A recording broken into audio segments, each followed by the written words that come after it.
เจียวน้ำส้มมา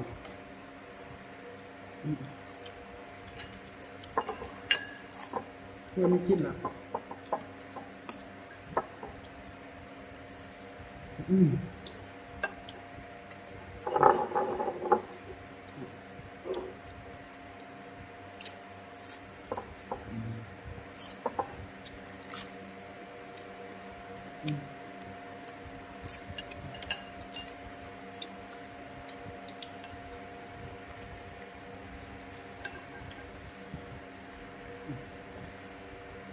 พวกตัวน้อยเอามา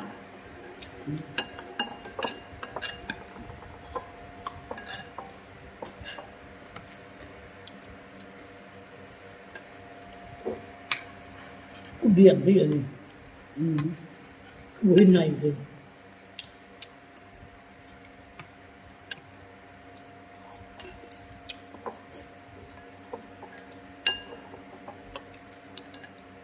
ในตัวเปลือก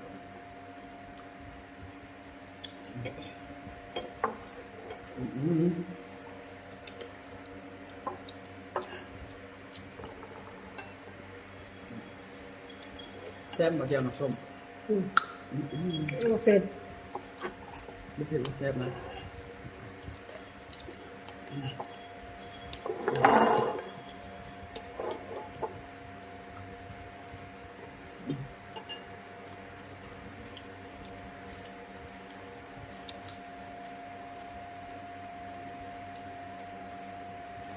ถูกตัวผม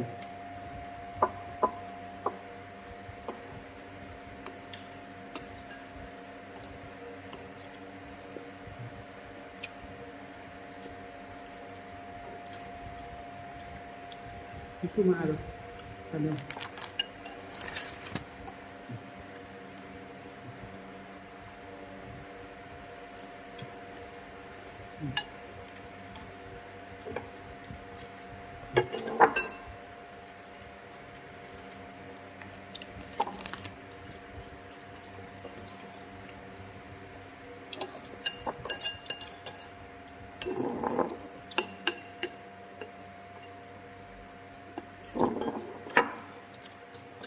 หัวปลาดีกว่า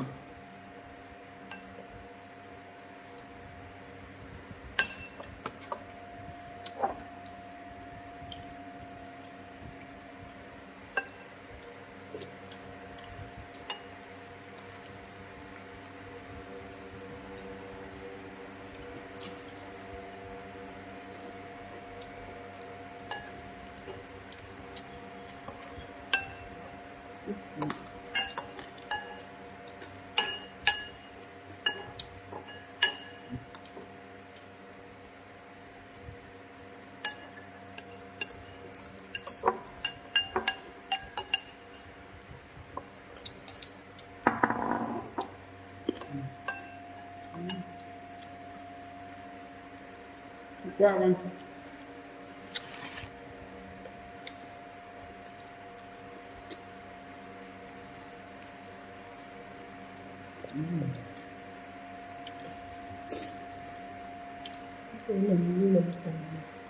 มันเผ็ด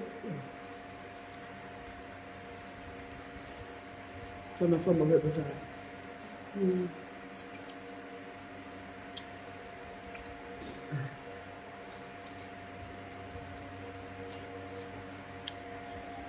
มันจะตัวน้อยไม่ซ้ำใช่ไหมไม่มีกินเลยมันกินมันเบิกสักปลาก็นุ่มเค็มเฮ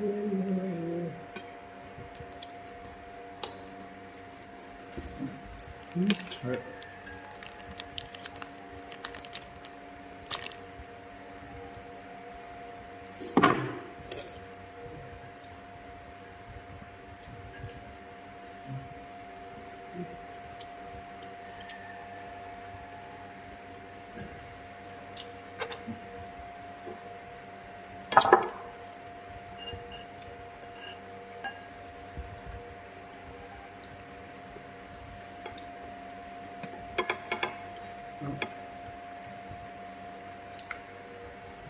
มันเป็นขึ้นมันเสิร์ฟเอามือนำเมื่อกี้มันจะโดนกระตุกละ ตัว มันเน่าตัวคนอืม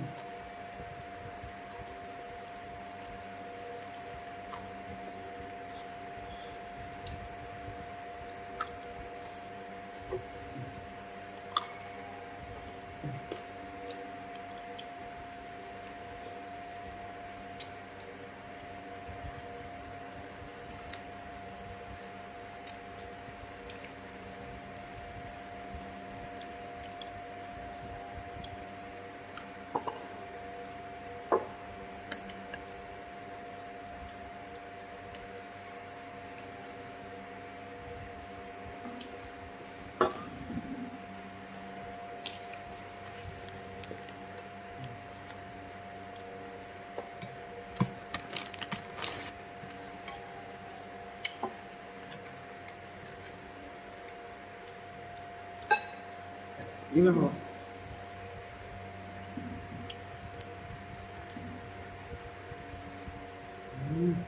ส้มเจ๊กระเพาะเหลยแมลง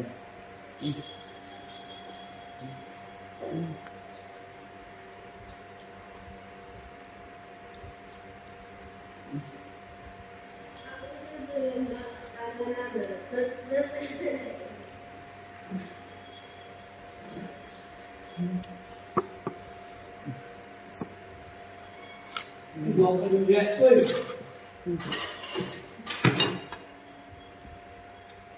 มืดไฟกันรถมืดไปเลย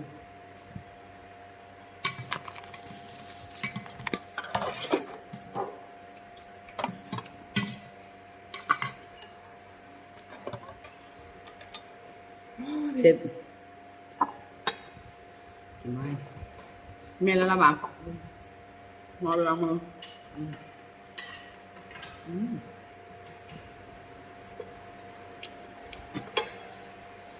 ครับ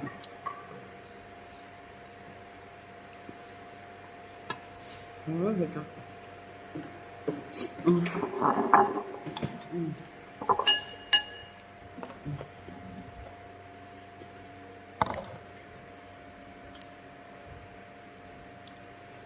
ไม่เอาให้มัน